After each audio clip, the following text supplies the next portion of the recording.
Most people who rent aren't doing it because they can't afford to own.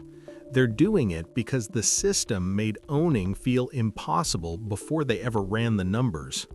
And when you actually look at the structural design behind how housing markets, lending institutions, and default financial behavior all interact, you start to see something that doesn't look like coincidence. It looks like architecture. The conventional story about renting goes like this. People rent because they're not disciplined enough to save a down payment. They spend too much. They don't prioritize. They make bad choices. And that framing is extraordinarily convenient for everyone except the person renting, because it places the entire weight of a structural problem on individual behavior. Here's what that story ignores.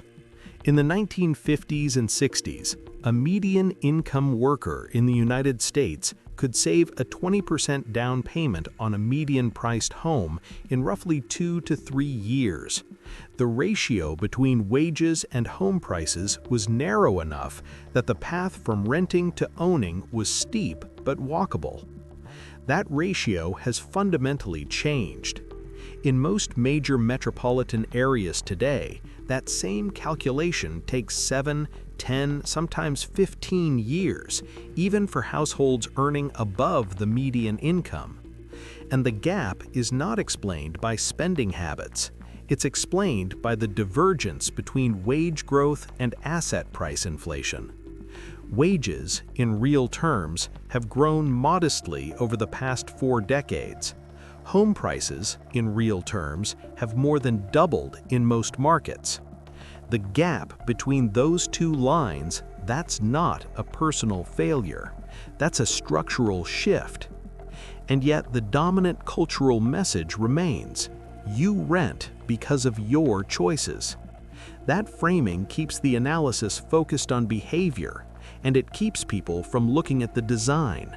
So let's look at the design. There are several interconnected mechanisms that make long-term renting the default outcome for a significant portion of the population. Not by accident, but by the way the system's incentives are organized. First, the down payment threshold. The conventional down payment in most lending environments is 10 to 20%.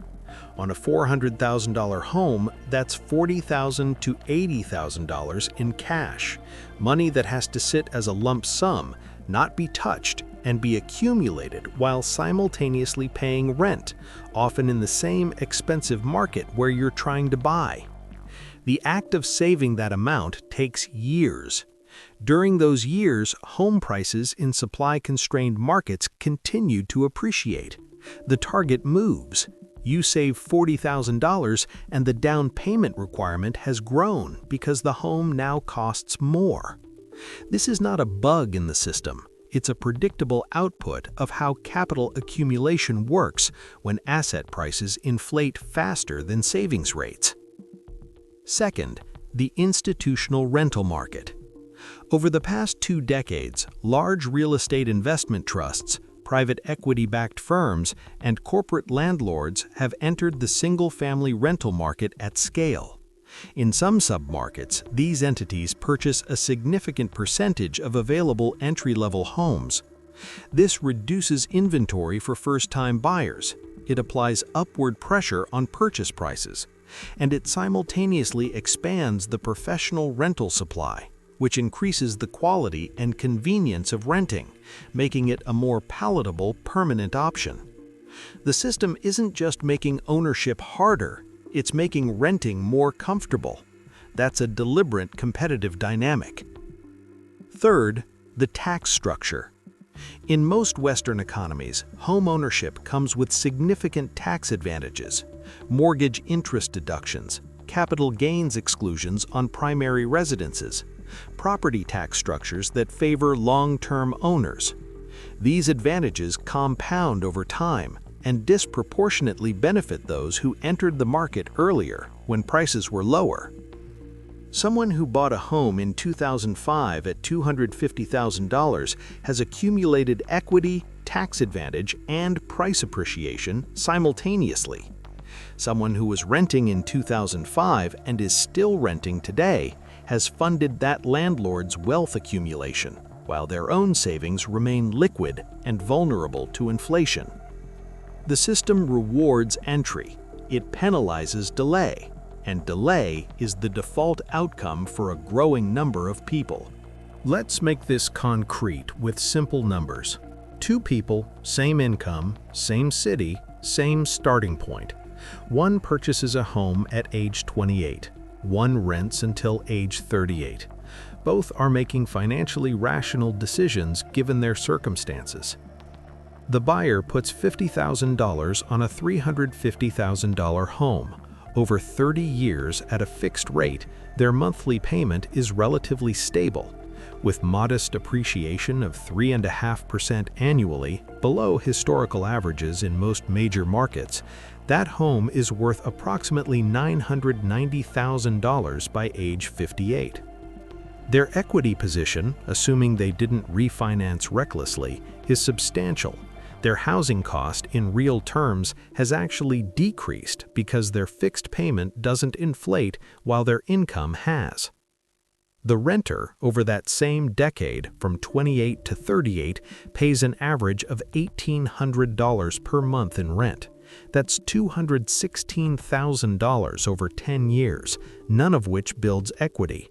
They're also experiencing average annual rent increases of 3 to 4%, meaning their housing cost in year 10 is significantly higher than year 1. When they finally purchase at 38, the same home that cost $350,000 now costs, at that same 3.5% annual appreciation, approximately $494,000. Their required down payment is larger. Their runway to retirement is shorter. The 10-year delay didn't just cost them 10 years, it cost them the compounding that happens inside those 10 years. And it front-loaded a larger financial commitment into a narrower window of earning.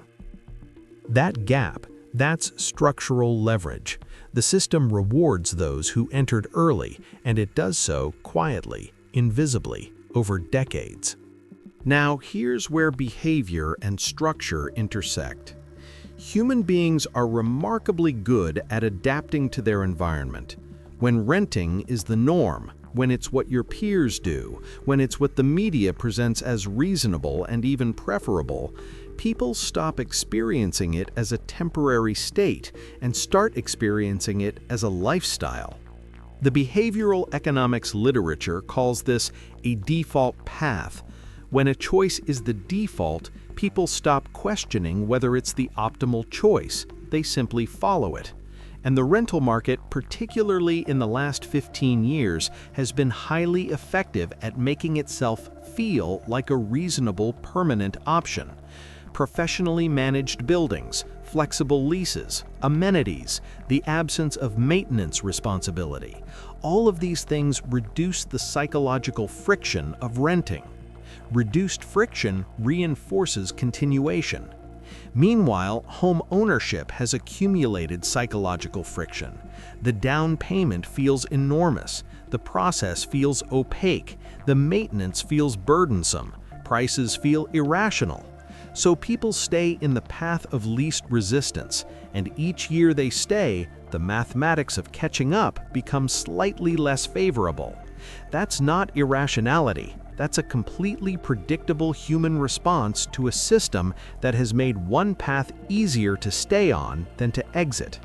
15 years from now, the renter who never transitioned into ownership is not just without a home, they're without the primary wealth-building vehicle that the middle class has historically relied upon.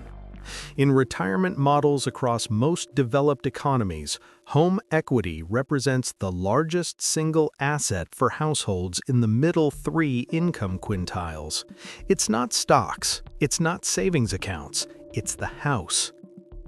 A household that arrives at retirement age without that asset, or with a significantly smaller version of it due to delayed entry, faces a structurally different retirement than one that does. Their monthly costs remain variable. Their net worth is lower. Their financial flexibility is reduced, and they arrive there having made entirely reasonable-seeming decisions at every step along the way. That's what structural design does. It doesn't force bad outcomes. It makes them the natural result of following the path of least resistance.